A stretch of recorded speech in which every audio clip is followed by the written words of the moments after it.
Hola, soy la puta ama bersama saya dan Malik di Sependek Pengetahuan.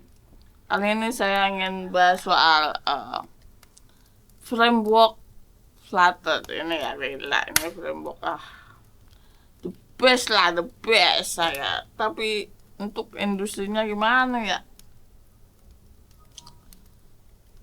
Kurang tahu untuk di industrinya ini ya. Jadi saya sering sekali menggunakan framework Flutter ini untuk mendeploy sebuah aplikasi berbasis Android yang dimana aplikasi tersebut akan saya publish di Play Store begitu. Dia ini kan Flutter bisa dibuild untuk ke Android, iOS, untuk dibuild website loh ini. Kemudian aplikasi berbasis Windows maupun Linux, sangat-sangat powerful sekali ini dibanding temannya framework React Native, yang dimana React Native belum mencapai versi stabilnya, yang masih di antara versi 0, berapa gitu versinya. Flutter ini sudah mempunyai 3 versi, sudah sampai di versi ketiga gitu. Udah sangat terbarukan lah ya versi ketiga ini lah ya. Nah, kesulitan saya saat menggunakan React Native pada waktu itu adalah untuk mengkombinasikan antara node-nya nih, node untuk menjalankan npm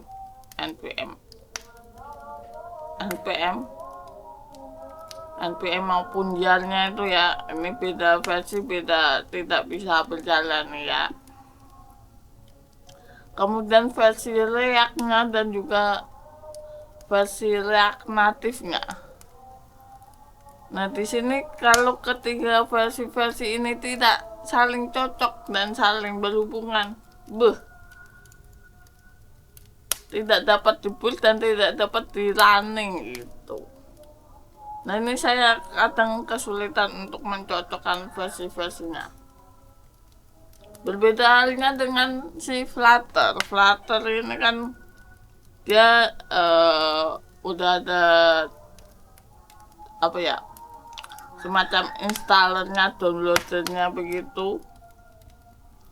Kemudian kalau ngeklik baru bisa langsung connect ke VS Code-nya gitu, langsung running, jalan bisa. Sangat mudah dan sangat approvable untuk saya dijadikan sebagai basic untuk mendeploy sebuah aplikasi untuk website Android, iOS maupun Windows. Dan untuk kalian tahu, dia juga bisa untuk bikin sebuah game. Ya, bikin game. Waduh, ini untuk game 2D masih bisa saya sarankan untuk menggunakan Flutter. Kenapa bisa begitu? Jadi sependek pengetahuan saya saat mendeploy sebuah game, untuk di React, untuk penggunaan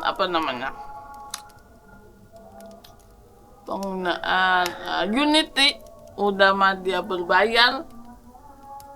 Kalau laris mah harus kasih royalti. Kemudian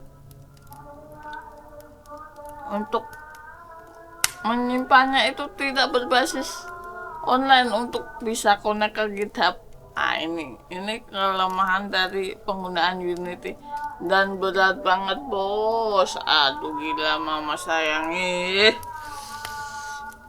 Itu saya ketika mendeploy game di Unity pada zaman itu menggunakan laptop Acer E14 dengan RAM 2 GB. Kemudian saya upgrade menjadi 4 GB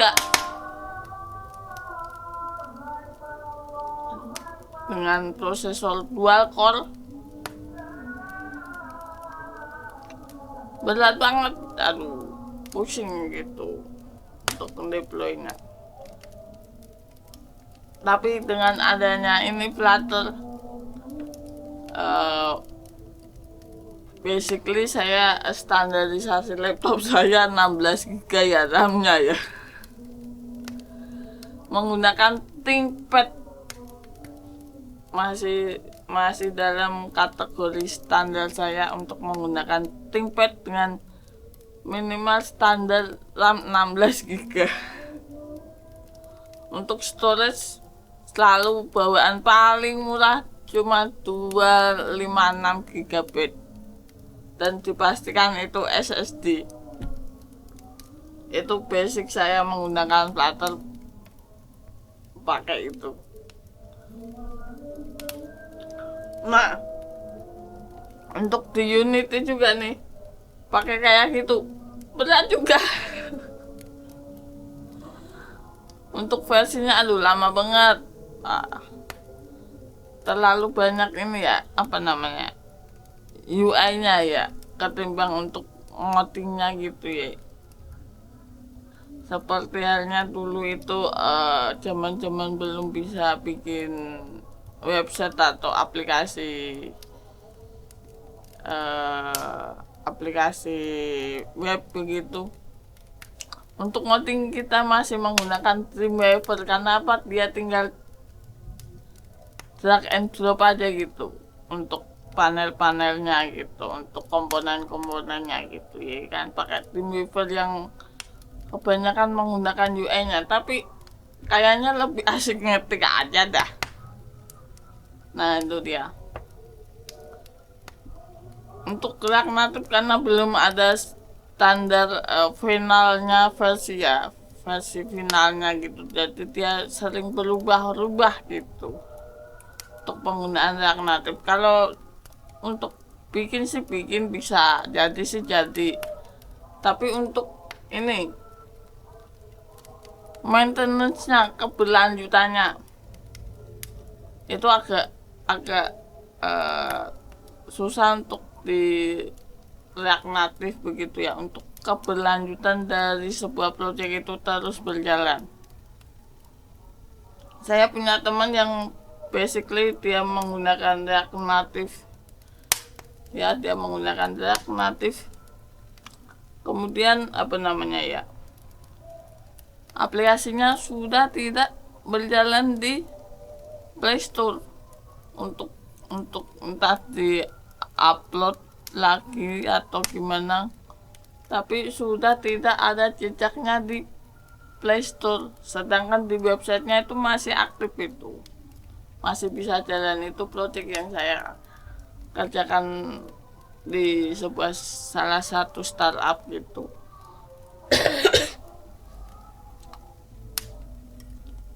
Jadi proyeknya website masih berjalan, tapi proyek Androidnya dia udah tidak bisa ditemukan lagi di Play Store. Mungkin itu kan masalahnya kan, maintenance-nya di React Native cukup gimana gitu ya, menurut saya yang menggunakannya itu kurang nyaman gitu, sependek pengetahuan saya aja. Saya jujur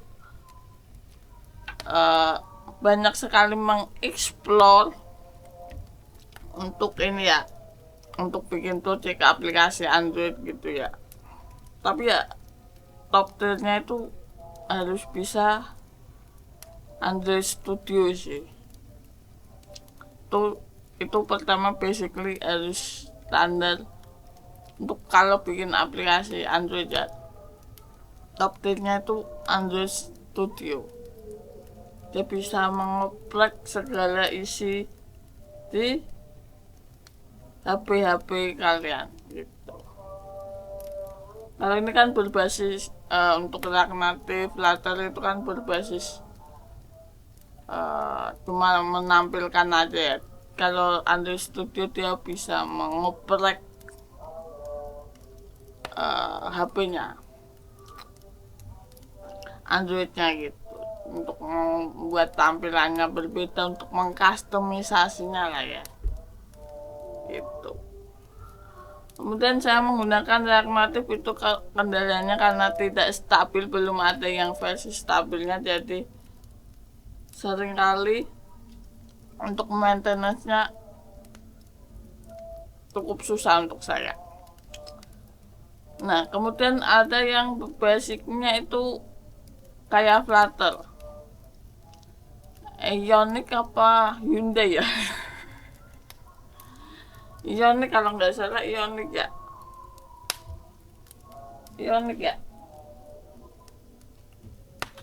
Bentar saya cek dulu ya. Saya lupa, sependek pengetahuan saya sih Ionic ya.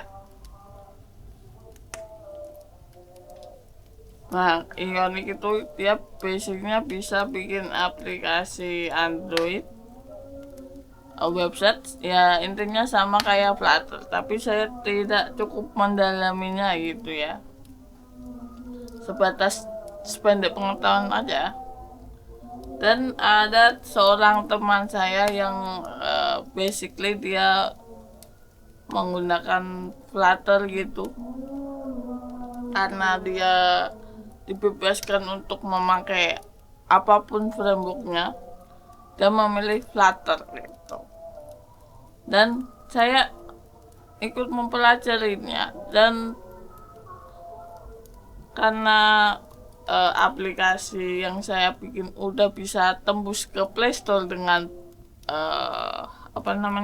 Flutter, jadi saya jadikan standarisasinya adalah untuk mendeploy sebuah aplikasi mobile itu Flutter untuk saya sendiri ya. Kita cek Ionic.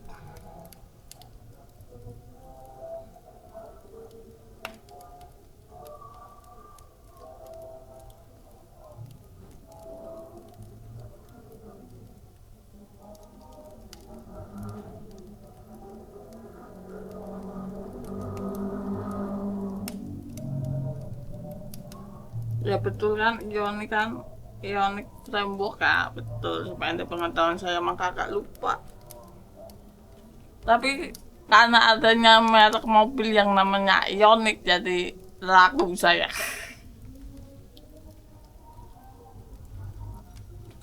Nah itulah ya. Apalagi nih ya tentang keunggulan framework ini ya.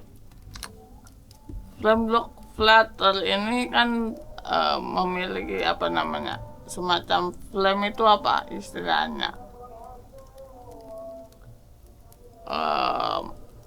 dia dapat diinstalisasi Flame, yang dimana Flame adalah engine untuk menjalankan sebuah game.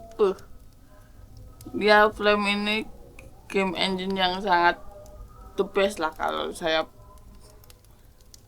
sarankan ini cocok lah untuk hanya sekedar membuat game-game 2D itu, cukup ringan untuk dijalankan di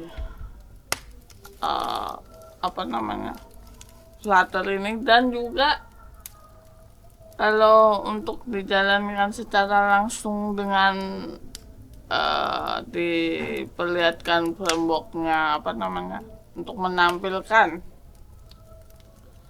Android emulatornya sangat berat, jujur sangat berat untuk menampilkan tampilannya semacam Android emulatornya itu sangat berat jujur. Tapi bisa diakali dengan menampilkannya di Chrome maupun di Windows. Mati. Oke, berarti saya sudah habis. Terima kasih sudah menyaksikan. Kita bahas Flutter di episode berikutnya. Dadah.